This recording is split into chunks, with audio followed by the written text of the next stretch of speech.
మహాకుంభమేళలో పుణ్యస్నానానికి మా నడక ప్రయాణం అండి. నడవలేని వాళ్ళకి తోపుడు బళ్ళు ఉంటాయి. లగేజ్ వేసుకొని దాని మీద కూర్చుంటే కొంత దూరం వాళ్ళు నెట్టుకుంటా తీసుకొని వెళ్తారు, ఒక ఇద్దరు మనుషులు. మేమైతే ఎక్కి కూర్చున్నామండి.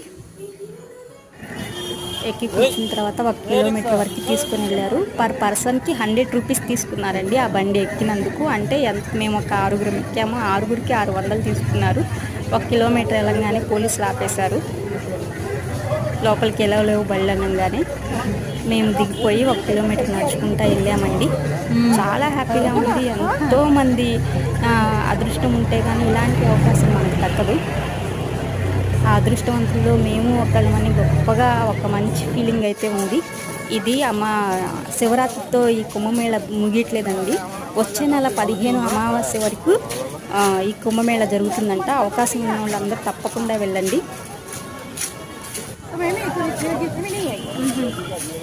నా వీడియో కనుక నచ్చితే లైక్ చేయండి, షేర్ చేయండి, కామెంట్ చేయండి. ప్లీజ్ సపోర్ట్ చేయండి.